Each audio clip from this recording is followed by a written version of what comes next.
அவன் சத்துக்களுக்கு வெட்கத்தை உடுத்துவேன். அவன் சத்துக்களுக்கு வெட்கத்தை உடுத்துவேன். அவன் மீதிலும் அவன் கிரீடம் பூக்கும் என்றார். அவன் மீதிலும் அவன் கிரீடம் பூக்கும் என்றார். அவன் சத்துக்களுக்கு வெட்கத்தை உடுத்துவேன், அவன் மீதிலோ அவன் கிரீடம் பூக்கும் என்றார். அவன் மீதிலோ அவன் கிரீடம். 1ஆம் வசனத்தை பாத்தீங்கன்னா, கர்த்தாவே தாவீது அவன் சகல உபத்திரவத்தை நினைத்தள்ளும், அவன் கர்த்தருக்கு ஒரு இடத்தை யாக்கோபின் வல்லவருக்கு ஒரு வாசஸ்தலத்தை காண மட்டும் வீடாகிய கூடாரத்தில் பிரவேசிப்பதில்லை, படுக்கையாக கட்டிலில் ஏறுவதில்லை, கண்களுக்கு நித்திரை இவைகளுக்கு உறக்கத்தை வருவதில்லை என்று கர்த்தருக்கு ஆணை யாக்கோபின் வல்லவருக்கு ஒரு பொருத்தனை பண்ணினான் என்று தாவீதை குறித்து சொல்லப்பட்டிருக்கிறது. அதை வாசிக்கலாம். 3ஆம் வசனம் 4ஆம் வசனம் வாசிக்கலாம். என் வீடாகிய கூடாரத்தில் பிரவேசிப்பதும் இல்லை, என் படுக்கையாக கட்டிலின் மேல் ஏறுவதும் இல்லை, என் கண்களுக்கு நித்திரையும் நினைவுகளுக்கு உறக்கத்தையும் வரவிடுவதும் இல்லை என்று கர்த்தருக்கு ஆணையிட்டு யாக்கோபின் வல்லவருக்கு பொருத்தனை பண்ணினான். கர்த்தருக்கு ஆணையிட்டு யாக்கோபின் வல்லவருக்கு பொருத்தனை பண்ணினான். இதோ நாம் எப்ராத்தாவிலே அதன் செய்தியை கேட்டு பொருத்தனை பண்ணினானே, அதை அப்படியே எப்ராத்தாவிலே அதன் செய்தியை நாங்கள் கேட்டோம், மனத்தின் வெளிகளில் அதை கண்டோம். அது தாவீதுடைய வாஞ்சை. அந்த ஆலயத்தை உண்டு பண்ணின அந்த செய்தியை எப்ராத்தாவிலே கேட்டு வானத்தின் வெளிகளிலே அதை கண்டோம். அவருடைய வாசஸ்தலங்களுக்குள் பிரவேசித்து அவர் பாதபடியில் பணிவோம். இப்போ வனத்தின் வெளிகளில் அந்த ஆலயத்தை நாங்கள் கண்டபடினாலே அவருடைய வாசஸ்தலத்துக்குள்ளே இப்ப நாங்கள் பிரவேசிப்போம், அவருடைய பாதபடியை போய் நாங்கள் பணிந்து கொள்வோம். வல்லமை விளங்கும் பெட்டியுடன் நீருங்கள் தாவர ஸ்தலத்திற்குள் இருந்தருளும். ஆலயத்தை கட்டியாச்சு, அப்புறம் என்ன? இப்போ உங்களுடைய இந்த வல்லமை விளங்கும் பெட்டியுடன் அந்த தாவர ஸ்தலத்துல நீங்க எழுந்தருளும் என்று சொல்ற. ஆசாரியர்கள் நீதியை கழித்து, இப்போ ஆலயத்தை கட்டியாச்சே, இப்ப ஆசாரியர் என்ன பண்ணணும்? நீதியை கற்பித்துக் கொள்ள வேண்டும். பரிசுத்தவான்கள் கிம்பீரமாக நீர் உங்களுடைய வல்லமை விளங்கும் பெட்டியுடன் உடைய தாவர ஸ்தலத்திற்குள் எழுந்தருளும். இப்ப ஆசாரியர்கள் என்ன பண்ணணும்? நீதியை கற்பித்துக் கொள்ள வேண்டும். ஆசாரியர்கள் இப்ப ஆலயத்தை கட்டியாச்சு, முதல்ல ஆலயம் கட்டணும்ன்ற வாஞ்சை தாவீதுக்கு இருந்தது. அந்த ஆலயத்தை கட்டுறது வரைக்கும் என் கண்களுக்கு நித்திரை வருவதில்லை, என் இமைகளுக்கு உறக்கத்தை வருவதில்லை, என் படுக்கையை கட்டிலின் மேல் ஏறுவதும் இல்லை என்று தாவீது ஒரு பொருத்தனை பண்ணி வயலாக்கி ஆலயம் கட்டுற வரைக்கும் நான் தூங்கவே மாட்டேன், எனக்கு கண்களுக்கு நித்திரையும் உறக்கமும் வராது அப்படின்னு இடத்துல எப்ராத்தாவில அந்த செய்தியை கேட்டாச்சு. ஆலயம் கட்டியாச்சு, இந்த செய்தியை கேட்டாச்சு, அதை நம்ம பார்த்தாச்சு. ஆலயம் கட்டிட்டாங்க, வானத்தின் வெளியில் அதை கண்டோம். இப்ப என்ன? ஆலயம் கட்டியாச்சே, கர்த்தாவே இப்ப வல்லமை விளங்கும் பெட்டியுடன் நீர் உங்களுடைய தாவர ஸ்தலத்துக்கு மகிமை எழுந்தருளும். இப்ப உங்களுடைய ஆசாரியர்கள் நீதியை கற்பித்துக் கொள்ளட்டும் அப்படின்னு சொல்லப்பட்டது. இப்ப உங்களுடைய ஆசாரியர்கள் நீதியை கற்பித்து இப்போ பரிசுத்தவான்கள் ஆலயத்துல என்ன பண்ணுவாங்க? சோத்திரங்கள் ஏறெடுத்து கம்பீரிப்பாங்க. ஆலயம் கட்டியாச்சே, ஆசாரியர்கள் இனிமேல் நீதியா வாழ்ந்து நீதியா ஜீவனம் பண்ணி அங்க மகிமையாக அவங்க சோத்திரங்களை ஏறெடுப்பாங்க. அடுத்து அபிஷேகம் பண்ணிவித்தனின் முகத்தை உன் தாசனாகிய தாவீது நிமித்தம் புறக்கணியாதிரும். அபிஷேகம் பண்ணிவித்தனின் முகத்தை உம்முடைய தாசனாகிய தாவீது நிமித்தம் புறக்கணியாதிரும். உன் கர்ப்பத்தின் கனியை உன் சிங்காசனத்தின் மேல் வைப்பேன் என்றும், உன் கர்ப்பத்தின் கனியை உன் சிங்காசனத்தின் மேல் வைப்பேன் என்றும். உன் குமாரனை உடன்படிக்கையும் நான் போதிக்கிறேன். இது என்ன வசனம்? நீர் அபிஷேகம் பண்ணிவித்தனின் முகத்தை உன் தாசனாகிய தாவீது நிமித்தம் புறக்கணியாதிரும். நீர் அபிஷேகம் பண்ணிவித்தனின் முகத்தை அவருடைய தாசனாகிய தாவீது நிமித்தம் புறக்கணியாதிரும். உன் கர்ப்பத்தின் கனி போதும். இது வரைக்கும் எத்தனை வசனம்? அது 10 வரைக்கும் தாவீது பண்ணின விண்ணப்பம். நீர் அபிஷேகம் பண்ணிவித்தனின் முகத்தை தாசனாகிதா என் பிள்ளை சாலமோன என் நிமித்தம் புறக்கணியாதிரும். இது ஒரு தாவீதுடைய விண்ணப்பம் முடிஞ்சிருச்சு. இப்போ தாவீதோட விண்ணப்பத்துக்கு கடவுள் பதில் கொடுக்கிறார். 14ஆம் வசனத்திலிருந்து பதில் கொடுக்கிறார். என்ன பதில் கொடுக்கிறார்? வாசிங்க. உன் கர்ப்பத்தின் கனியை உன் சிங்காசனத்தின் மேல் வைப்பேன் என்றும், உன் கர்ப்பத்தின் கனியை உன் சிங்காசனத்திலே நான் வைப்பேன். உன் குமாரனை உடன்படிக்கையும் நான் போதிக்கும் என் சாட்சிகளையும் காத்து நடந்தார். உன் குமாரர்கள் என் உடன்படிக்கையும் நான் போதிக்கும் சாட்சிகளையும் காத்து நடந்தார். அவர்கள் குமாரர்கள் என்றென்றைக்கும் உன் சிங்காசனத்திலே வீற்றிருப்பார்கள் என்றும் கர்த்தர் தாவீதுக்கு உண்மையாய் ஆணையிட்டார், தவற மாட்டார். கர்த்தர் தாவீதுக்கு ஆணையிட்டாருங்க. அதுல ஒருபோதும் தவற மாட்டார். உன் குமாரர் தான் உன் சிங்காசனத்துல உட்காருவாங்க, உன் கர்ப்பத்தின் கனியை தான் உன் சிங்காசனத்து மேல வைப்பேன். அதை நான் உறுதியா ஆணையிட்டேன். அதுல மாற்று கருத்து கிடையாது. வேற யாருக்கும் ஆளுநை கிடையாது, சிங்காசனம் கிடையாது. உன் குமாரர்களுக்கு தான் சிங்காசனம் என்பது. அப்போ அதுல கர்த்தர் ஆணையிட்டா தவற மாட்டான். உன் கர்ப்பத்தின் கனியை தான் உன் சிங்காசனத்துல வைப்பேன். அதுல கடவுள் உறுதியா ஆணையிட்டார், தவற மாட்டார் அப்படின்னு சொல்லிட்டார். அடுத்து கர்த்தர் சீயோனை தெரிந்து கொண்டு, கர்த்தர் இந்த சீயோன் என்பது எந்த சீயோன்னா, கர்த்தர் சீயோனை தெரிந்து கொண்டு அதை நமக்கு வாசஸ்தலமாகும்படி இருக்கிறார். இந்த சீயோன் வந்து எருசலேம்ல இருக்குது. இஸ்ரவேல் நாட்டுல சீயோன் ஒரு இடம் இருக்கு, அதுதான் தாவீதின் நகரம். அந்த சீயோன் என்கிற இடத்துலதான் எருசலேம் தேவாலயம் கட்டப்பட்டிருக்கு. அதைத்தான் சொல்றாரு. எருசலேமை தலைநகராக கொண்டு தாவீது சீயோன் பட்டியை பிடிச்சிருக்கிறாரு இல்ல, அந்த சீயோனை தான் சொல்லப்பட்டிருக்கு. கர்த்தர் சீயோனை தெரிந்து கொண்டு அந்த எருசலேம் தமக்கு வாசஸ்தலமாகும்படிக்கு விரும்பினார். இது என்றென்றைக்கு நான் தங்கும் இடம், இதை விரும்பினபடியால் இங்கே வாசம் பண்ணுவேன். அது இஸ்ரேல் நாட்டில் இருக்கக்கூடிய சியோன் அந்த இடத்துல சொல்லப்பட்டிருக்குது. பரமசியோன். ஆனா பரமசியோனுக்கு நம்ம எடுத்துக்கிறோம் அந்த வசனத்தை. இந்த சியோன் என்பது இஸ்ரேல் நாட்டில் இருக்கக்கூடிய சியோன். அங்கதான் இஸ்ரேல் தேவாலயம் கட்டப்பட்டிருக்கிறது. கர்த்தர் சியோனை தெரிந்து கொண்டு அதை தமக்கு வாசஸ்தலமாக பண்ணி விரும்பினார். இது என்றென்றைக்கு நான் தங்குமிடம், இதை விரும்பினபடியால் இங்கே வாசம் பண்ணுவேன். குமாரனாகிய சாலமோனே நான் சிங்காசனத்துல வச்சுட்டேன், அந்த ஆலயத்துல நான் வாசம் பண்ணுவேன். சியோனை எனக்காக நான் தெரிந்து கொண்டிருக்கிறேன், அந்த இடத்துல தான் நான் வாசம் பண்ணுவேன் அப்படின்னு சொல்றாரு கடவுள். அடுத்து அதன் ஆகாரத்தை நான் ஆசீர்வதித்து வருவேன். அதன் ஆகாரத்தை நான் ஆசீர்வதித்து வருவேன். அதன் ஏழைகளை நான் அப்பத்தினால் திருப்தியாக்குவேன். அதன் ஏழைகளை அப்பத்தினால் திருப்தியாக்குவேன். அதன் ஆசிரியருக்கு ரட்சிப்பை உடுத்துவேன். அந்த ஆலயத்தில் ஆசிரியர் ஊழியம் செய்கிறவர்களே நான் அப்பத்தினால் திருப்தியாக்குவேன். அதன் ஆசிரியருக்கு ரட்சிப்பை உடுத்துவேன். அதிலுள்ள பரிசுத்தவான்கள் மிகவும் கெம்பீரித்து இப்ப அந்த ஆலயத்தில் பரிசுத்தவான்கள் மிகவும் கெம்பீரித்து பாடி மகிழ்வார்கள். தாவீதுக்காக கொம்பை முளைக்க பண்ணுவேன். என் வாசனாகிய தாவீதுக்காக ஒரு கொம்பை முளைக்க பண்ணுவேன். நான் அபிஷேகம் பண்ணினதற்காக ஒரு விளக்கை ஆயத்தம் பண்ணினேன். என் தாசனாகிய தாவீதுக்காக ஒரு கொம்பை முளைக்க பண்ணும். இந்த கொம்பு என்பது இயேசு கிறிஸ்துவை குறிக்கிறது. நான் அபிஷேகம் பண்ணினதற்காக ஒரு விளக்கை ஆயத்தம் பண்ணினேன். பண்ணினேன் அப்படிங்கறதுல ஒரு விளக்கு யூதா கோத்திரத்துல ஒரு விளக்கு என்னால் ஏந்து கொண்டிருக்கும். அடுத்து அவன் சத்துக்களுக்கு, இது தாவீதை குறித்து சொல்லப்பட்டிருக்கிறது. அவன் சத்துக்களுக்கு வெட்கத்தை உடுத்துவேன். அப்ப தாவீதுடைய சத்துக்களுக்கு தேவன் என்ன பண்ணுவாரு? வெட்கத்தை உடுத்துவாரு. தாவீதின் மேல் தாவீதின் கிரீடம் பூக்கும் என்று சொல்லப்பட்டிருக்கு. புரியுதுங்களா? அப்ப இது தாவீதுக்கும் தாவீதின் குமாரனாகிய சாலமோனுக்கும் சாலமோனுக்கு பிறகு வரக்கூடிய தாவீதின் குமாரர்களுக்கும் தாவீதின் குமாரனாகிய இயேசு கிறிஸ்துக்கும் எல்லாருக்கும் சொல்லப்பட்ட வாக்குத்தத்தம் தான். எல்லாரையும் குறித்து சொல்லப்பட்ட தீர்க்கதரிசனம் தான் 132ஆம் சங்கீதம்.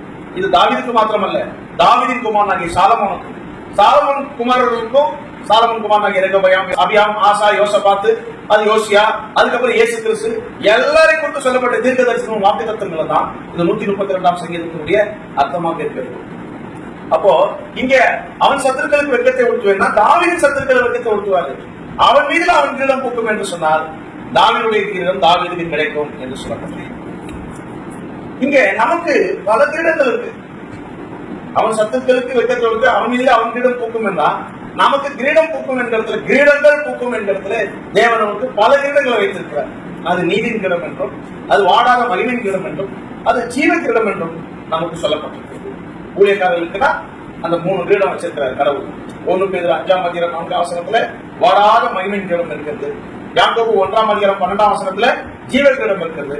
2 தீமோத்தேயு 4ஆம் அதிகாரம் 8ஆம் வசனத்துல நீதியின் கிரீடம் இருக்கிறது. இந்த கிரீடங்கள் எல்லாம் நம்மேல் பூக்கக்கூடிய இடத்துல இருக்கு. ஊழியக்காரர்கள் மேல் இந்த 3 கிரீடம் பூக்கும். விசுவாசிகள் மேல் 2 கிரீடம் பூக்கும். அது நீதியின் கிரீடம், ஜீவ கிரீடம்.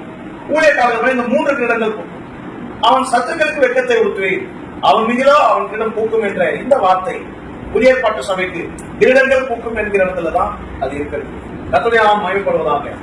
அப்ப ஏதெனிலே ஆதாமின் கிரீடத்தையும் ஏவாளின் கிரீடத்தையும் இந்த சாத்தான் பறித்துக் கொண்டான். அவர்களுக்கு வெட்கத்தை உடுத்தி விட்டான். அவர்கள் வெட்கப்பட்டு போய் ஒளிந்து கொண்டார்கள். தங்களுடைய கிரீடத்தையும் மகிமையும் இழந்தவர்களாக. ஆதாமே என்று கூப்பிடும் போது ஆதியாகமம் 3ஆம் அதிகாரம் 8ஆம் வசனத்திலே அவர்கள் மகிமை இழந்தவர்களாக, கிரீடத்தை இழந்தவர்களாக, அறியாமை இழந்தவர்களாக, ஆளுகை இழந்தவர்களாக அவர்கள் வெட்கப்பட்டு ஒளித்துக் கொண்டிருந்தார்கள். அப்போ சாத்தான் அவர்களுக்கு வெட்கத்தை உடுத்தி அவர்களுடைய கிரீடத்தை பறித்துக் கொண்டு அவன் ஆகாயத்தில் ஏறிட்டான். அதனால அவனுக்கு ஆகாயத்து அதிகார பிரபு என்று அவனுக்கு எபேசியர் 2ஆம் அதிகாரம் 2ஆம் வசனத்திலே ஆகாயத்து அதிகார பிரபு என்று அவனுக்கு பேர் இருக்கிறது. அதை எபேசியர் 6ஆம் அதிகாரம் 11-12 வானமண்டலத்துக்கு பொல்லாத ஆட்களின் சேனைகள், வானமண்டலத்தில் ஏறிச்சுங்கிற விசாசுக்கு ஒரு சேனைகள் இருக்க, அவன் ஆகாயத்தில் ஏறினவன அவனுடைய சேனைகளும் அங்க இருக்க தானே செய்யறாங்க அப்படின்னு இடத்துல. அப்போ ஆதாமுடைய ஏவாளுடைய ஆளுகையை பறித்து அவருடைய கிரீடத்தை பறித்து அவர்களுக்கு வெட்கத்தை உடுத்தி அவன் ஆகாயத்தில் ஏறி இருக்கிறான். ஆனா அந்த கிரீடத்தை இங்க பிடுங்கி, அந்த கிரீடத்தை பிடுங்கி தாவீதுக்கு கொடுத்து அவன் சத்துருக்களுக்கு வெட்கத்தை கொடுத்துவேன் என்று சொல்கிறார். அப்போ இயேசு கிறிஸ்து பெரிய தாவீது, தாவீது என்று இயேசு கிறிஸ்துக்கு தாவீதுன்னு பேர் இருக்கு தீர்க்கதரிசன புத்தகத்துல. இயேசு கிறிஸ்து ஒரு தாவீது. அப்போ அவர் சத்துருக்களுக்கு அவர் பிதாவாகிய தேவன் வெட்கத்தை உடுத்தக்கூடிய இடத்துல, அவர்களிடத்தை அவர் சிரசில வைக்கக்கூடிய இடத்துல பிதாவாகிய தேவன் இருக்கிறார். அவர் சத்துருக்களுக்கு அவர் வெட்கத்தை உடுத்துக்கிறார். அவரும் தூங்குறது இல்லை, உறங்குறது இல்லை. இங்க தாவீது கர்த்தருக்காக ஒரு இடத்தையும் யாக்கோபின் வல்லோருக்கு ஒரு வாசஸ்தலத்தையும் காண மட்டும் வீடாகிய கூடாரத்தில் பிரவேசிப்பதும் இல்லை, படுக்கையாக கட்டிலின் மேல் ஏறுவதும் இல்லை, தூங்குவதும் இல்லை, உறங்குவதும் இல்லை. இஸ்ரவேலை காக்கிறவர் தூங்குகிறதும் இல்லை, உறங்குகிறதும் இல்லை. நம்முடைய கர்த்தராகிய இயேசு கிறிஸ்து நம்மையே ஒரு ஆலயமாக மாற்றுகிற வரைக்கும் அவர் நித்தியத்தில் அவருக்கு தூக்கமும் கிடையாது, உறக்கமும் கிடையாது. அவர் பெரிய தாவீது. தூங்காம உறங்காம நம்மை ஆலயமாக மாற்றுகிற வரைக்கும் அவர் போராடி கொண்டே இருக்கிறார், அவர் ஜெபித்துக் கொண்டே இருக்கிறார், அவர் கிரியை செய்து கொண்டே இருக்கிறார். நம்முடைய பெரிய தாவீது, நம்முடைய கர்த்தராகிய இயேசு. நமக்கு எல்லாம் சத்துரு என்பது ஒண்ணுதான், பிசாசு தான் நமக்கு சத்துரு. அவனுக்கு வெட்கத்தை உடுத்தக்கூடிய இடத்துல இருக்கிறார், அவனுக்கு வெட்கம் தான். கர்த்தராகிய இயேசு கிறிஸ்து அவருடைய அநேக கிரீடங்கள் தரித்தவராக அவர் வரக்கூடிய இடத்துல வெளிப்படுத்தின 19ஆம் அதிகாரத்துல நம்ம படிக்கிறோம். அவர் அநேக கிரீடங்கள் தரித்துக் கொண்டு வருகிறார். வந்து சத்துருக்களுக்கு வெட்கத்தை உடுத்தி உயிரோடு அக்கினி கடலுக்குள்ளே அவர்களை தள்ளுகிறார். அதுக்கப்புறம் 1000 வருட சாட்சிக்கு பிறகு வெளிப்படுத்தின 20:10 அந்த சாத்தான் பிசாசு பழைப்பாம்பாகிய வலுசக்கம் முற்றிலுமாக அந்த சத்துருவை அழிக்கக்கூடிய இடத்துல அவர் அங்கே அந்த கிரியை செய்யக்கூடிய இடத்துல அங்கே வெளிப்படுத்தின 20ஆம் அதிகாரம் 10ஆம் வசனத்திலே நாம் பார்க்கிறோம். அப்போ இங்கே தாவீதுக்கு மாத்திரமல்ல, தாவீதுடைய குமாரர்களுக்கும், தாவீதின் குமாரனாகிய இயேசு கிறிஸ்துவுக்கும் இந்த 132ஆம் சங்கீதம், ஏன் நமக்கும் இந்த 132ஆம் சங்கீதம் வாக்கு தத்தமான சங்கீதமாக இருக்கு. பல ரகசியங்களை உள்ளடக்கின சங்கீதமாக இருக்கு. பல வலிமையான வாக்குத்தத்த வசனங்களை உள்ளடக்கின சங்கீதமாக 132ஆம் சங்கீதம். பிசாசுக்கு ஒரு அபாயகரமான சங்கீதமாக இருக்கு. பிசாசை திகிலடைய செய்யக்கூடிய ஒரு சங்கீதமாக 132ஆம் சங்கீதம். எல்லா 91ஆம் சங்கீதத்தை தான் அதை நீங்க படிச்சீங்கன்னா பேய் பிசாசை அணுகாதது வலிமையான வல்லமையான சங்கீதம். அது மாத்திரம் 132ஆம் சங்கீதத்தை நீங்க படிச்சு பாத்தீங்கன்னாலே அந்த ஆசீர்வாதம் வாக்குத்தத்த தலைமையில வலிமையாக இருக்கும். அதை நல்ல விசுவாசத்தோடு படித்து அதை அறிக்கை பண்ணணும். தாவீது சத்துருக்கள் வெட்கத்தை உடுத்தி அவங்களுக்கு அவன் கிரீடத்தை போக்கும்படிக்கு செய்கிறார். கிரீடத்துல ஊழியக்காரர்களுக்கு 3 கிரீடம், விசுவாசிகளுக்கு 2 கிரீடம். ஆனா பெரிய தாவீது நம்முடைய கர்த்தராகிய இயேசு கிறிஸ்து வெளிப்படுத்தின 19ஆம் அதிகாரத்திலே அநேக கிரீடங்கள் தரித்தவராக வருகிறார். அந்த வசனத்தை வாசிக்கிறோம். வெளிப்படுத்தின 19ஆம் அதிகாரம் அவர் சிரசின் மேல் எத்தனை வசனம்? 12. வெளிப்படுத்தின 19ஆம் அதிகாரம் 12ஆம் வசனம் வாசிக்கிறோம். அவருடைய கண்கள் அக்னி ஜுவாலை போல இருந்தன. அவருடைய கண்கள் அக்னி ஜுவாலை போல இருந்தன. அவருடைய சிரசின் மேல் அநேக கிரீடங்கள் இருந்தன. அவருடைய சிரசின் மேல் அநேக கிரீடங்கள் இருந்தன. அநேக கிரீடங்கள் அவருக்கு இருக்கு. அவர் பெரிய தாவீது, அவருக்கு அநேக கிரீடங்கள் இருக்கு. அந்த அநேக கிரீடங்களோடு வந்து அந்தி கிறிஸ்து அவருடைய சத்துரு, அந்த சத்துருவை வெட்கப்படுத்தி நிர்மூலமாக்கி அவனை உயிரோடு அக்கினி கடலுக்குள்ள வெளிப்படுத்தின 19ஆம் அதிகாரம் கடைசி வசனத்திலே தள்ளுகிறதை பார்க்கிறோம்.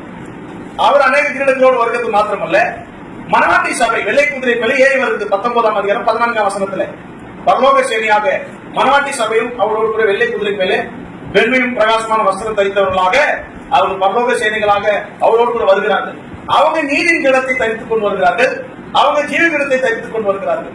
எல்லாம் சேர்ந்துதான் அந்த சத்துருக்களுக்கு ஒரு பெரிய முடிவை கட்டக்கூடிய இடத்துல, வெட்கத்தை ஊட்டக்கூடிய இடத்துல நாம் கிரீடங்களோடு வருகிறோம் என்கிற இடத்துல அந்த 132ஆம் சங்கீதத்தினுடைய கடைசி வசனத்துடைய ஆதாரம் இந்த வெளிப்படுத்தின 19ஆம் அதிகாரத்திலே நம்முடைய கர்த்தராகிய இயேசு கிறிஸ்து அநேக கிரீடங்கள் தரித்தவராக இருக்கிறார்.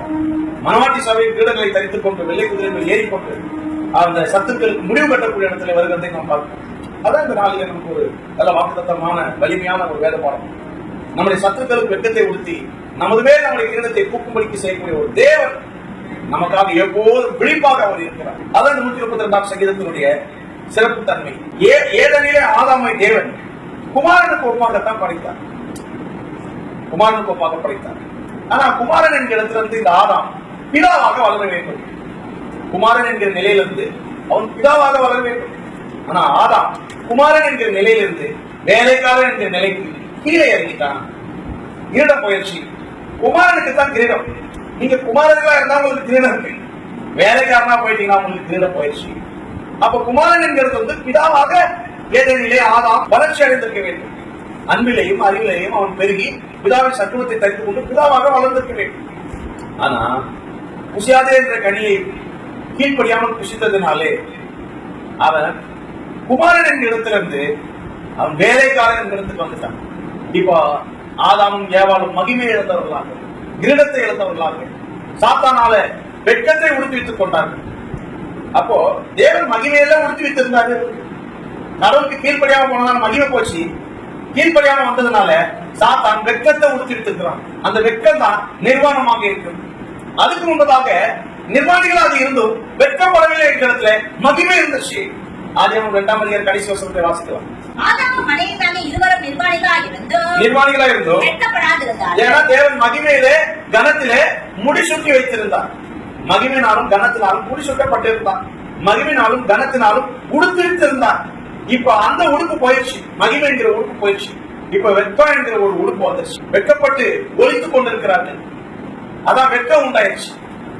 அப்போ கடவுள் அதனால அந்த சாதாரணமா விட்டுருல.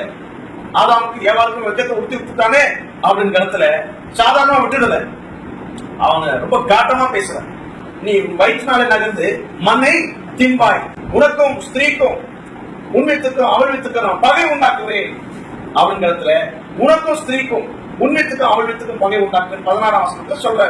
உனக்கும் ஸ்திரீக்கும் உண்மைத்துக்கும் அவழ்வித்துக்கும் பகை உண்டாக்குவேன். மரியாளுக்கும் அந்த ஸ்திரீ, நிறைய ஸ்திரீகள் இருக்கிறாங்க, உனக்கும் ஸ்திரீக்கும் பகை உண்டாக்குவேன், உண்மைத்துக்கும் அவழ்வித்துக்கும் பகை உண்டாக்குவேன் என்கிடத்துல இயேசு கிறிஸ்து அந்த வித்து பகை உண்டாக்கு. உனக்கும் ஸ்திரீக்கும் பகை உண்டாக்கு, உண்மைத்துக்கும் அவழ்வித்துக்கும் நான் பகை உண்டாக்கு. அவர் வந்து தலை நசுப்பாரு, நசுக்கி இவங்க கிட்ட இருந்து கொடுங்கிற கிடத்தை புடுங்கி திரும்ப மனிதர்களுக்கே கொடுப்பாரு என்கிடத்துல அங்கமே கடவுள் தாராளமா பேசுறாரு. வருவாரு, உன் தலையை நசுக்கிறதுக்கு ஒருத்தரு, என் குமாரன் வருவாரு, அவர் வந்து உன் தலையை நசுப்பாரு. நீ அவர் குடிகால தான் நசுக்க முடியும், வேற ஒண்ணும் பண்ண முடியாது என்கிடத்துல. ஆனா அவர் உன் தலையை நசுக்கி, தலையில தானே உங்களுக்கு கிரீடம் இருக்கும், உன் தலையை நசுக்கிறதுக்கு அப்புறம் உங்களுக்கு எப்படி கிரீடம் இருக்கும் அவரிடத்துல அந்த கிரீடத்தை புடுங்கி. ஆனாலும் வெளிப்படுத்தின விஷயத்துல டூப்ளிகேட் தலையை வச்சிருக்கிறோம், 10 தலையா வச்சிருக்கிறான். அதுல அந்த தலையில கிரீடம் இருக்குதுன்னு போட்டுக்கு முடி அப்படின்னு போட்டுல பல சாம்ராஜ்யங்களை உள்ள வச்சுட்டு அதுதான் தலை. கடவுள் தான் தலையை நசுக்கிட்டாரு. அப்புறம் வெளிப்படுத்தின விஷயத்துல இத்தனை தலை அந்த மனுஷத்துக்கு எப்படி வந்தது? வெளிப்படுத்தின விஷயம் 12ஆம் அதிகாரத்துல பல அரசியல் தலைவர்களை அவங்க தலையா வச்சிருக்கிறான். அவன் முண்டா அவன் தலைதான் நசுக்கிட்டாரு. அதனால பல மனிதர்களை அரசியல் தலைவர்களுடைய தலைய அவன் ஒட்ட வச்சிருக்கிறான். அதுதான் வெளிப்படுத்தின விஷயத்துல அவனுக்கு அத்தனை தலைகள் அத்தனை முடிகள் இருக்கிறத நாம பார்க்கணும். அவன் தான் ஆவியாச்சு, விழுந்து போன தூதன் ஆவியா தான் இருக்கிறான். அவனுக்கு சரீரம் இல்லை. சர்ப்பம் எல்லாத்த விட வஞ்சனையாக இருக்கிறதுனால அத சரீரத்தை தெரிஞ்சுக்கிட்டான். இப்ப தலையை நசுக்கிட்டாரு, சர்ப்பத்தின் தலைய. இப்போ அதுக்கு பல தலைகளை ஏற்படுத்தி வச்சிருக்கிறான். ஆனா அதையும் நசுக்கக்கூடிய இடத்துல நமக்கும் ஒரு பார்த்து வச்சுட்டு போயிருக்கிறார், நீங்களும் கொஞ்சம் நசுக்கிட்டு வாங்க அப்படின்னு இடத்துல. அப்போ அவன் கிரீடத்தை அவன்கிட்ட இந்த கிரீடத்தை அவர் பிடுங்கி நமக்கு கொடுக்கக்கூடிய வசனம் தான் இந்த வசனம். ஏதனிலே ஆதாம் கிட்ட ஏவாள் கிட்ட கிரீடத்தை பிடுங்கி அவங்களுக்கு வெட்கத்தை உடுத்திட்டானே, அந்த கிரீடத்தை உன் தலையில பூக்கும்படிக்கு செய்வ, அந்த கிரீடத்தை திரும்ப அந்த சத்துருக்களுக்கு வெட்கத்தை உடுத்துவேன். நமக்கு தான் கிரீடங்கள் வைத்திருக்கிறார். நமக்கு வைத்திருக்கிறது போல கிரீட தூதர்களுக்கு கிடையாது. அப்படிப்பட்டதான் மேன்மையான மகிமையான கிரீடங்கள் தூதர்களுக்கு கிடையாது. அப்போ அவன் சத்துருக்களுக்கு வெட்கத்தை கொடுத்துவேன், அவன் கிரீடம் அவன் மீது பூக்கும் என்ற இடத்துல நம்ம கிரீடத்தை தான் நான் எடுத்து வச்சிருக்கிறான். மனிதனுக்கு கடவுள் உண்டாக்குற கிரீடத்தை நான் எடுத்து வச்சிருக்கிறான். அதை பிடுங்கி அவன் கிரீடத்தை அவனுக்கே தருவேன் அப்படின்னு இருக்கிறேன். தாவீதின் கிரீடம் தாவீதுக்கே கிடைக்கும் அப்படின்னு இருக்கிறதுதான் இந்த 132ஆம் சங்கீதத்தினுடைய வசனம் நமக்கு தெளிவாய் சொல்லக்கூடிய பாடமாக இருக்கு. அப்போ இயேசு கிறிஸ்து பெரிய தாவீதாக நம்மை ஒரு ஆலயமா, இந்த அதிகாரம் வந்து தாவீது கர்த்தருக்காக ஒரு வாசஸ்தலத்தையும் யாக்கோபின் வல்லவருக்கு ஒரு வாசஸ்தலத்தையும் ஆயத்தம் பண்ண மட்டும் கண்களுக்கு நித்திரையை வருவது இவைகளுக்கு உறக்கத்தை வருவதில்லை என்று சொல்றாரு. பிரதான பெரிய தாவீதாகி நம்முடைய கர்த்தராக இயேசு கிறிஸ்து நம்மையே ஒரு ஆலயமாக மாற்றுகிற வரைக்கும் அவர் உறங்குவதும் இல்லை தூங்குவதும் இல்லை என்கிறதுல அவரும் விழிப்பாக சியோனிலே நமக்காக அவர் ஜபங்களை ஏறித்துக் கொண்டிருக்கிறார், கிரியை செய்து கொண்டிருக்கிறார். அப்போ ஆதாம் குமாரன் என்கிறதிலிருந்து பிதாவாக வளராதபடிக்கு குமாரன் என்கிறதிலிருந்து அவன் வேலைக்காரன் என்கிறதுக்கு போயிட்டான். குமாரன் என்கிறது வேலைக்காரன் அது இறங்கு வரிசையில போயிடுச்சு. தாவீது காலத்துல இருந்துதான் அது 7 வரிசைக்கு வருகிறது. தாவீது போனதுக்கு அப்புறம் மறுபடியும் சாலமோனுடைய காலத்துல இருந்து அது இறங்கு வரிசையில போகிறது. அதுக்கு பிறகு இயேசு கிறிஸ்து தாவீதின் குமாரனாக வரும் பொழுது மறுபடியும் 7 வரிசைக்கு கொண்டு போகிறார். அதுக்கப்புறம் அப்போஸ்தலர்கள் இன்னும் அதை 7 வரிசைக்கு கொண்டு போய் கொண்டிருக்கிறார்கள். இதுக்கப்புறம் இறங்கக்கூடாது, ஏறிக்கொண்டேதான் இருக்க வேண்டும். ஆபிரகாமுக்கு அப்புறம் கொஞ்சம் இறங்கு வரிசையில போயிடுச்சு. ஆபிரகாம் இறங்கு வரிசைக்கு போயிடுச்சு. அதுக்கப்புறம் தாவீதின் காலத்துல தான் அது 7 வரிசைக்கு வருகிறது. தாவீது காலத்துக்கு பிறகு சாலமன் காலத்துல இருந்து இறங்கு வரிசைக்கு தான் வருது. அதுக்கப்புறம் தாவீதின் குமாரனாக இயேசு கிறிஸ்துவின் காலத்துல தான் அது 7 வரிசை. அப்போ அப்போஸ்தலருடைய காலத்துல அது 7 வரிசைக்கு போகுது. அப்போ பிதாவை வளர்ந்திருக்கிறவனே ஆதாமு அவன் குமாரன் வேலைக்காரமா வந்து சரீர மீட்பை போட்ட விட்டான். சரீர மகிமையான சரீரம் போயிடுச்சு. இவன் அவனுக்கு ஏதோ ஒரு ரட்சிப்பு கொடுத்தாரு, பரிபூர்ண ரட்சிப்பை ஆதாமுக்கு தேவனான் கொடுக்க முடியவில்லை.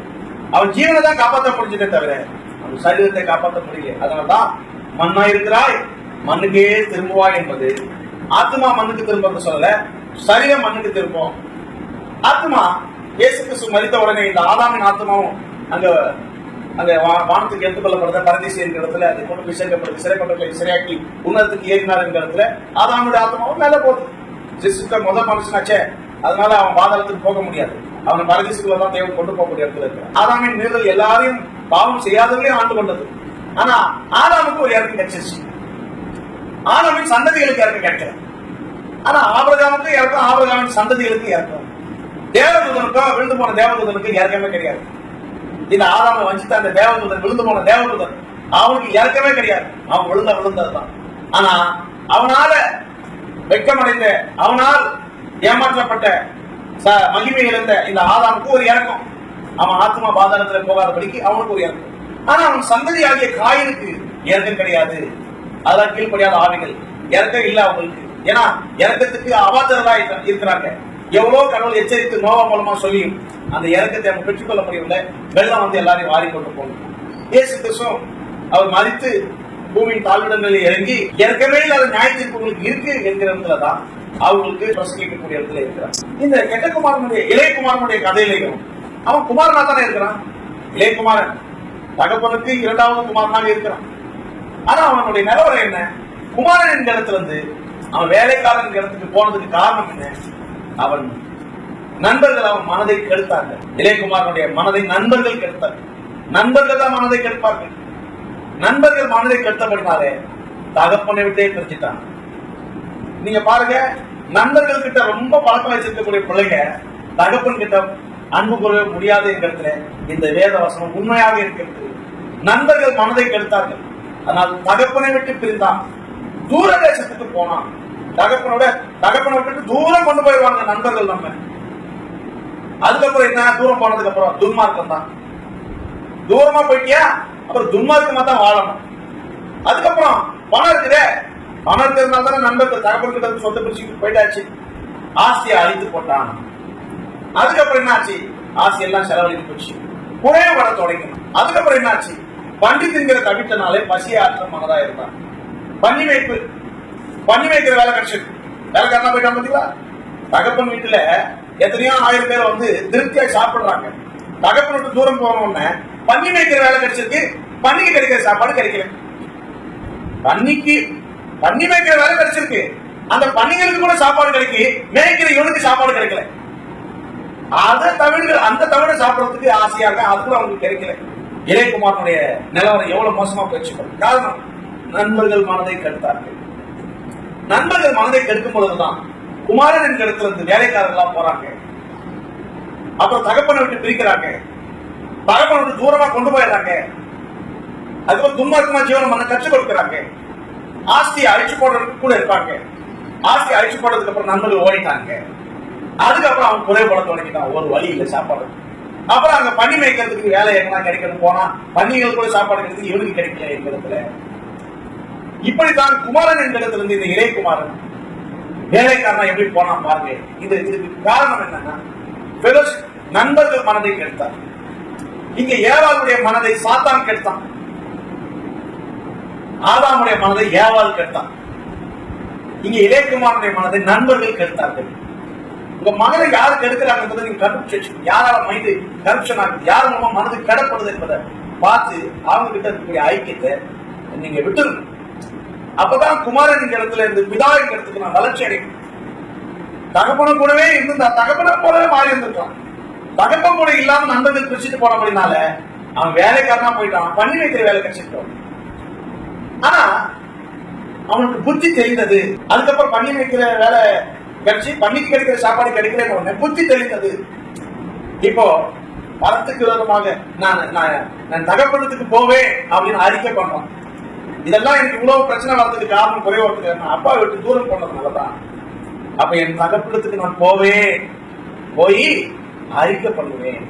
பணத்துக்கு விரோதமாக உமக்கு விரோதமாக பாவம் செய்தேன் என்று அறிக்கை பண்ணுவேன். அறிக்கை பண்ணதுக்கு அப்புறம் அப்புறம் தகப்பன் என்ன பண்றாரு? அவர் திரும்ப குமாரனுக்குரியதெல்லாம் திரும்ப கொடுக்கக்கூடிய அவனுக்கு பாதரட்சை கொடுக்கிறாரு. ஆயத்தமே இல்லாம அவனுக்கு பாதரட்சை கொடுக்கிறாரு. அவனுக்கு வஸ்திரங்களை கொடுத்தாரு, அவனுக்கு முத்திரை மோதிரத்தை கொடுத்தாரு, நல்ல பெரிய விருந்து தடபடலா ஏற்படும். அவன் வேலைக்காரனா ஆயிட்டான். ஆனா அப்பா வேலைக்காரனா பார்க்கல, குமாரனா தான் பாக்குறாரு. மூத்த குமாரனுக்கு இப்போ அது மனசு சஞ்சலமா இருக்கு. தேசிகள் இடத்துல ஆஸ்தி அழித்து போட்டாங்க. அப்ப அங்கதான் அந்த ரெக்கார்டே வருது. எப்படி அவன் கெட்டழிஞ்சான், எப்படி ஆஸ்தி போச்சு, எப்படி குறைபட தொடங்கினா இடத்துல தேசிகள் இடத்துல ஆஸ்தி அழித்து போட்டான். அண்ணன்மார் சொல்றான், அண்ணன் தான் சொல்றான். வாசிங்க லூக்கா 15:30 வாசிங்க. ஆஸ்திகளை அழித்து போட்டான்னு முன்னாடி நம்ம பாக்குறோம். யாரால ஆஸ்தி அழித்து போடப்பட்டதுன்னா வேசிகள் மூலமாக ஆஸ்தி அழித்து போடப்பட்டது. பாத்தீங்களா? வேசித்தனம் ஆஸ்தியை இழக்கட்சி. வேசித்தனம் தரித்திரத்தை கொண்டு வரும். வேசிகள் கூட பழகினா தரித்திரமா தான். நீதிமொழிகள்ல வேசி நிமித்தம் ஒரு அப்ப துணிக்கு இறந்து தெரிய வேண்டியது, பிச்சை எடுக்கணும். வேசித்தனக்கம் வேசி பழக்கம் வந்துருச்சுன்னா கடைசியில சோத்துக்கே பிச்சை எடுக்கணும்ன்றது சாலமோன் ஞானி அதை எழுதி வச்சிருக்கு. வேசித்தனம் இருந்துச்சுன்னா சோத்துக்கே பிச்சை எடுக்கணும் அப்படின்னு சொல்லப்பட்டது வேதாகம். நீதிமொழிகள் 6ஆம் அதிகாரம் 26ஆம் வாசிங்க. வேசி நிமித்தம் ஒரு அப்ப துணிக்கையும் இறக்க வேண்டியதாகும். இறக்க வேண்டியதாக பிச்சை எடுக்கணும். ஒரு ரொட்டிக்கு பிச்சை எடுக்கணும். வேசி கூட ஃபெலோஷிப் இருந்ததுன்னா ஒரு ரொட்டிக்கு நீ பிச்சை எடுக்கணும். பிச்சை எடுக்கக்கூடிய இடத்துல பண்டிகை கிடைக்கிற சாப்பாடு கூட உங்களுக்கு கிடைக்கல. வேசிகளுடைய ஐக்கியம் இதுதான் நண்பர்கள் உங்களுக்கு கத்துக் கொடுப்பாங்க. நண்பர்கள் கூட பழகணும்னா எப்படி வேசித்தனம் பண்ணலாம், எப்படி யாருக்கும் தெரியாம எந்த அறையில போய் வேசித்தனம் பண்ணலாம், எப்படிலாம் வேசித்தனம் பண்றதுக்கு வழி இருக்கு, இதான் நண்பர்களுக்கு கத்துக் கொடுத்து உன்னை வேலைக்காரனாக்கி, உன்னை தரித்திரனாக்கி, உன்னை பிச்சை எடுக்க வச்சுட்டு பயிர்வாங்க. ஆனா தகப்பன் அப்படி கிடையாது. தன்னுடைய சற்குணத்தை உனக்கு கற்றுக் கொடுப்பார். நீ தகப்பனோட ஐக்கியமா இருந்தா தகப்பனா வாழலாம். அதனாலதான் சல்லி பசங்களோட சோகா செஞ்சுக்கூடாது. சின்ன பசங்களா இருந்தா கூட உபதேசியாளர்கள் கூட ஐக்கியம் வச்சுக்கணும், ஆவிக்குரியவர்கள் கூட ஐக்கியம் வச்சுக்கணும். நம்ம வயசு பசங்க கூட பழகக்கூடாது. மூத்தவங்களோட ஐக்கியத்தை வச்சுக்கிட்டு அவங்க சொல்ற வசனங்களை நம்ம கத்துக்கிட்டு, தத்துவங்களை கத்துக்கிட்டு, கருத்துக்களை நம்ம கேட்டு வாழ்க்கையில முன்னேற்றம் அடையணும். நம்ம வயசு பசங்க கிட்ட ஃப்ரெண்ட்ஸ் கூட பழகலாம். மனது கெடுக்கப்படும், வேசித்தனம் பண்ணுவேன், ஆஸ்திகள் அழித்து போடப்படும். கடைசியில அவங்க நிலவரம் பாருங்க, ஒழுங்கா வஸ்திரம் கிடையாது. வஸ்திரம் என்பது ரட்சிப்பின் வஸ்திரமே கண்டம், பரிபூர்ண ரட்சிப்பு இல்ல, ரட்சிப்பு அடிப்படை ரட்சிப்பே கண்டம் அவனுக்கு. இப்படித்தான் இளையகுமாரனுடைய நிலவரம் மோசமா இருக்கு. ஆனால் அவனை தகப்பன் அவனுக்கு வஸ்திரம் கொடுத்து, முத்திரை மோதிரம் என்கிற அதிகாரத்தை திரும்ப அவனுக்கு தந்து, அவனுக்கு பாதரட்சி கொடுத்து, அதுக்கப்புறம் அவனுக்கு நல்ல விருந்து ஏற்பாடு பண்ணி, ஆடல் பாடல் எல்லாம் பெரிய களி கொடுக்கும். லூக்கா 15ஆம் அதிகாரம், மனம் திரும்புகிற பாவி நிமித்தம் பரலோக ராஜ்யத்திலே சந்தோஷம் உண்டாயிருக்குமே, அந்த சந்தோஷம் தான் அந்த நாட்கள்ல தகப்பனுக்கு கிடைச்சது. மனம் திரும்புற ஒரே பாவி நிமித்தம் பரலோகத்துல மிகுந்த சந்தோஷம் உண்டாயிருக்குன்னு லூக்கா 15ஆம் அதிகாரம் 2ஆம் வசனத்துல சொல்லப்பட்டிருக்குல்ல, அந்த சந்தோஷம் தான் அந்த வீட்டுல நடந்துச்சு. அது பெரிய மூத்த குமாரனுக்கு அந்த அறிவு கிடையாது. அவன் என்ன நினைச்சுக்கிட்டான், எல்லாம் அப்படி இல்ல, எனக்குரியதான் உனக்குப்பா, இவன் மறிச்சு போயிட்டான்பா, ஜோலியா முடிஞ்சிச்சு நினைச்சான், ஏதோ பொழைச்சு வந்திருக்கிறான், அதனால நம்ம சந்தோஷப்படணும். செத்து போனவன் திடீர்னு உயிரோட வந்து நிக்கிறான்னா நமக்கு எவ்வளவு ஒரு சந்தோஷம் இருக்கும். மனம் திரும்புற பாவினுக்கும் பரலோகத்துல ஒரு சந்தோஷம் இருக்க, அந்த சந்தோஷத்தை தான் நம்ம இந்த வீட்டுல ஏற்பாடு பண்ணணும். அதனாலதான் இந்த ஆடல் பாடல் இந்த விருந்தெல்லாம். அப்ப மனம் ஒரு பாவி மனம் திரும்பும் போது பரலோகத்துல தூதங்களே பெரிய சந்தோஷத்துக்குள்ள போறாங்க, பரலோகமே சந்தோஷத்துக்குள்ள போகுது. ஒரே ஒரு பாவி மனம் திரும்பும் போது அது பாருங்க, ஒவ்வொரு ஆத்மாவும் எவ்வளவு வெளியேறப்பட்டது என்பதை பாருங்க. மனம் திரும்புற ஒரு பாவி நிமித்தம் பரலோக ராஜ்யத்தில் மிகப்பெரிய சந்தோஷம் உண்டாகிறது பார்க்கிறோம். அந்த சந்தோஷத்தை சொல்லிட்டு தான் இந்த காணாமற் போன வெள்ளி காசு, இந்த காணாமற் போன ஆடு, இந்த காணாமற் போன குமாரன் என்கிறதுல அதான் சொல்றாரு. காணாமற் போன வெள்ளி காசு கிடைச்சா எப்படி ஒரு சந்தோஷம், காணாமற் போன ஆடு கிடைச்சா அது எப்படி ஒரு சந்தோஷம். கெட்டு போன ஒரு விசுவாசி அவன் மனம் திரும்பி புத்தி தெரியும் போது பரலோகத்தில் அவ்வளவு பெரிய சந்தோஷம் உண்டாக்குது என்பதை தான் விளக்கமாக இந்த லூக்கா அதிகாரத்துல காணாமற் போன ஆடு, காணாமற் போன வெள்ளி காசு, காணாமற் போன குமாரன் என்ற கருத்தை இயேசு கொண்டு வருகிறார். அப்போ நண்பர்கள் மனதை கருத்துட்டாங்களே, நண்பர்கள் கூட ஐக்கிய விஷயத்துல தான் ஆஸ்தி அழிச்சு போட்டாங்க. ஏன்னா தேசியத்து ஒரு அப்பத்தினிக்கு இறந்து திரிய வேண்டியதா இருக்கும் என்ற வார்த்தை இளையகுமாரனுடைய வாழ்க்கை எப்படி பழிச்சிருக்கு பாருங்க. பன்னிக்கு கிடைக்கிற சாப்பாடு கூட அவனுக்கு கிடைக்கலையே, இறந்து தெரிஞ்சிருந்திருக்கானே அவன் இடத்துல. இது தகப்பனை விட்டு பிரிந்து போனதுனாலதான் இந்த பிரச்சனை. ஆவிக்குரிய ஐக்கியம். ஆனா தகப்பன் எப்படா அவன் தன்னிடத்துல வருவான் என்பதை காத்துக்கிட்டு இருக்கிறார். தகப்பன் போய் தேடி கண்டுபிடிக்கல, ஆனா தன் பிள்ளை எப்ப தன்னை தேடி வரும் என்கிறதுல ஆவலாக காத்துட்டு இருக்கார். குமாரன் தான் போய் கண்டுபிடிக்கக்கூடிய இடத்துல இருக்கிறார். ஒருவேளை இவன் எங்க இருக்கிறான்னு தகப்பனுக்கு தெரியாதோ என்னமோ, சொல்லாம பாருக்கு போயிருப்பான், அட்ரஸ் கொடுத்துட்டு போயிருப்பான், தெரிஞ்சிருந்தா தகப்பன் கண்டுபிடிச்சிருப்பாரோ என்னமோ. சொல்லாம அட்ரஸ் எல்லாம் போனா எப்படி கண்டுபிடிக்க முடியும்? அவனா வந்தா தான் உண்டு இல்ல, அவனுக்குதான் வீடு தெரியும், அப்பா வீடு எங்க இருக்கு, அவன் எங்க போய் தொலைஞ்சானு தகப்பனுக்கு தெரியாது. ஆனா அவன் தான் வந்து சேரணுங்கிற கருத்துக்களை உருக்கத்தாங்க. இது அப்படியே யோசிக்கக்கூடிய வாழ்க்கையில முற்றும் மாறுபட்டது. நண்பர்கள் இளையகுமாரனுடைய மனதை கெடுத்தார்கள் என்கிறதுல அங்க யோசேப்பினுடைய சகோதரர்கள் யோசேப்பை வெறுத்தார்கள் அப்படின்றதுல, இங்கே நண்பர்கள் தகப்பனை விட்டு தூரம் பிரித்து கொண்டு போனார்கள் என்கிறதுல அங்கே யோசேப்பினுடைய சகோதரர்கள் யோசேப்பை தகப்பனை விட்டு பிரித்து தூர தேசத்துக்கு வித்து போட்டார்கள். அங்கே இளையகுமாரன் தூர தேசத்துக்கு போனா, இங்க யோசேப்ப தூர தேசத்துக்கு எகிப்துக்கு வித்து போட்டாங்க. இங்க அதுக்கப்புறம் இவன் துன்மார்க்கமா ஜீவனம் பண்றான் இளையகுமாரன். அவன் துன்மார்க்கமா ஜீவனம் பண்ணல, போத்திபார் வீட்லயும் நீதியா ஜீவனம் பண்றான். அதுக்கப்புறம் சிறைச்சாலையும் அவன் நீதியா ஜீவனம் பண்றான். இதுக்கப்புறம் இங்க இளையகுமாரன் ஆஸ்தியை அழிச்சு போடுறான்.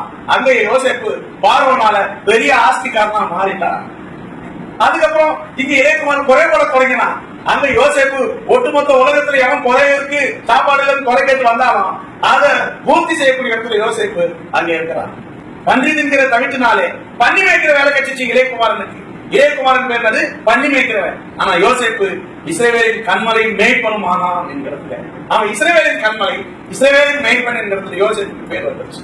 எவனுக்கு யோசேப்புடைய வாழ்க்கை அவன் இவன் இளையகுமாரன் அவனை யோசேப்பு கடைசி இளையகுமாரன் தான். அதுக்கப்புறம் இளையகுமாரன் வெளியில் இருக்கிறாரு. ஆனா யோசேப்பு அந்த டீம் இளையகுமாரன் தான் இல்ல, யோசேப்பு அங்க இளையகுமாரன். இளையவன் இங்கே அப்படின்னு கேட்கிறாரு.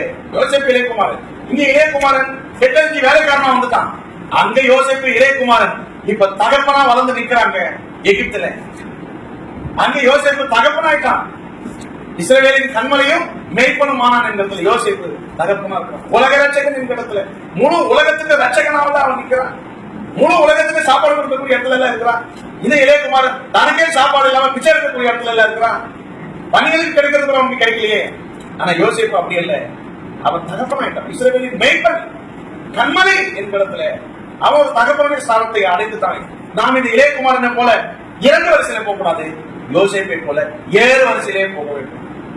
ஆனா யோசேப்பு பார்த்தா 2 வருஷம் பார்த்தா இருக்கு. குழிக்குள்ள போகும்போது 2 வருஷம் மாதிரி இருக்கு. போத்திபார் வீட்டுல பிரச்சனை வரும்போது ஒரு 2 வருஷம் மாதிரி இருக்கு. ஜெயிலத்துக்கு போகும்போது ஒரு 2 வருஷம் மாதிரி இருக்கு. அதுக்கப்புறம் பார்த்தா 7 வருஷம் தாங்க சிங்காசனத்துல போய் உட்கார வச்சாச்சு ஜோசப். எவ்வளவு அவனுக்கு வெட்கத்தை யோசேப்புடைய சகோதரர்களே யோசேப்புக்கு வெட்கத்தை உடுத்தணும் என்று நினைத்தாலும் அவன் இடம் அவன் மேல் பூக்கும்படிக்கு செய்தார் என்பது 132ஆம் சங்கீதத்தினுடைய கடைசி வசனம். யோசேப்புக்கும் பொருந்தக்கூடிய இடத்துலதான் இருக்கிறது. சத்துக்களுக்கு நீ எங்களை விளக்கணம் பண்ணுவாயோ, நீ எங்களை ஆள போறாயோ, நீ சிங்காசனத்துல உட்காருவியோ அப்படின்னு கேட்ட சகோதரர்கள் அவன் வெட்கப்படுத்தணும்னு சொல்லிட்டு வெட்கத்தை உடுத்தணும்னு சொல்லிட்டு, இனிமேல உனக்கு வெட்கம் தான் உடுப்பா இருக்கட்டும், அப்பா கொடுத்த பலவர்ண அங்கி உனக்கு உடுப்பா இருக்கக்கூடாதுன்னு உடுப்பை பிடிச்சிட்டு வெட்கத்தை உடுத்தி போட்டாலும் இப்ப யோசேப்புக்கு அந்த வெள்ளிய வசனம் கொடுக்கப்படுகிறது. சாத்நாத் பனையா என்கிற நாமமும் அங்கு யோசேப்புக்கு கொடுக்கப்படுகிறது. பொன் சரப்பணியும் யோசேப்புக்கு கொடுக்கப்படுகிறது. முத்திரை மோதிரம் கொடுக்கப்படுகிறது. யோசேப்பு எப்படிலாம் அங்கு உயர்த்தப்படுகிறார் என்பதை பார்த்து பண்ணியுங்கள். கையை காலை யோசேப்புடைய பர்மிஷன் இல்லாம ஒரு பயப்பட அசைக்க கூடாது என்கிறதுல சத்துக்கள் சகோதரர்களே சத்துக்கள் ஆயிட்டாங்க. அவங்களுக்கு வெட்கத்தை உடுத்தி யோசேப்பு வெள்ளிய வசனம் உடுத்தப்பட்டவனாய் அவன் சிங்காசனத்துல உட்கார்ந்து அந்த கிரீடத்தை கைத்துக் கொண்டு யோசேப்பு அந்த கிரீடத்தை அவன் மீது யோசேப்பின் மீது யோசேப்பு பூக்கக்கூடிய இடத்துல ஒரு நேராட்டமாக இந்த வசனம் யோசேப்புக்கு படிக்கக்கூடிய யோசேப்புடைய உச்சந்தலைகள் இறங்குவது யாருக்கோ ஆசீர்வதிச்சாங்க. அது சியோனின் ஆசீர்வாதம் யோசேப்புடைய உச்சந்தலையில் இறங்குவதாக எங்களிடத்துல யோசேப்புடைய சகோதரர்கள் சத்துக்களாக போனாலும் அந்த சத்துக்களை சமாதானப்படுத்தக்கூடிய இடத்துல அங்க யோசேப்புடைய வாழ்க்கை வேற லெவல்ல முடிஞ்சிருக்கு. அவன் தான் சமாதானமாகக்கூடிய இடத்துல இருக்கிறான். அனங்க அப்படி வேற வழி இல்லாம சமாதானம், வேற வழி இல்லாம சமாதானம் ஆகுது அப்படி வேற இல்ல, நாமளே வழிய போய் சமாதானம் ஆகணும். சில பேர் எதுவும் முடியல அப்படின்னா போய் சமாதானம் ஆயிடுவாங்க. அப்படி இல்ல, நம்ம நல்ல இருக்கும்போது மனம் பொருந்தி சமாதானம் ஆகும். யோசேப்பு தெளிந்த புத்தி உடையவனாய் உன்னை போன்ற ஞானம் விவேகமுடைய ஆவி ஒருவனுக்கும் இல்லை என்று சொல்லக்கூடிய இடத்துல யோசேப்பு உயர்த்தப்பட்டிருக்க. ஆனா இவனுக்கு புத்தி போயிடுச்சு. அன்னைக்குதான் புத்திய வந்து இளையகுமாரனுக்கு அவங்க இடத்துல இங்கே தகப்பன் இளையகுமாரன் அப்படியே ஒண்ணு சேரக்கூடிய இடத்துல இருக்கிறாங்க. அங்க யோசேப்பும் யாக்கோவும் ஒண்ணு சேரக்கூடிய இடத்துல இருக்கிறாங்க என்பது இளையகுமாரனுடைய வாழ்க்கை. யோசேப்புடைய வாழ்க்கையில அது எப்படி வித்தியாசமாக இருக்கு என்பதை நான் உங்களுக்கு விலைக்கு காட்டிருக்கேன். நாம இளையகுமாரன் மாதிரி 2 வருஷத்துல போக கூடாது, யோசேப்பு மாதிரி 7 வருஷத்துல போவோம். அப்ப 132ஆம் சங்கீதம் அது தாவீதுக்கு மாத்திரமல்ல, தாவீது குமாரனாகிய சாலமோனுக்கு மாத்திரமல்ல, சாலமோனுடைய குமாரர்களுக்கும் சொல்லப்பட்டிருக்கிறது. தாவீதின் வம்சாவளியில வந்த நம்முடைய கர்த்தராகிய இயேசு கிறிஸ்து பெரிய தாவீது, அவருக்கும் சொல்லப்பட்டிருக்கிறது, அப்போஸ்தலருக்கும் அதுதான் சொல்லப்பட்டிருக்கிறது. நமக்கும் இந்த வாக்குத்தத்தம் கொடுக்கப்பட்டிருக்கிறது. அப்போஸ்தல ஊழியத்திலே அப்போஸ்தலரோடு இணைந்திருக்கக்கூடிய ஊழியர்களாக எங்களோடு இணைந்திருக்கிற உங்களுக்கு இந்த வாக்குத்தத்தம் கொடுக்கப்பட்டிருக்கிறது என்கிறதுல இந்த வாக்குத்தத்தத்துக்காக கொஞ்ச நேரம் கர்த்தரை ஸ்தோத்திரம் பண்ணி முழங்கால் படித்து அதை நாம் அடைந்து வருவோம்.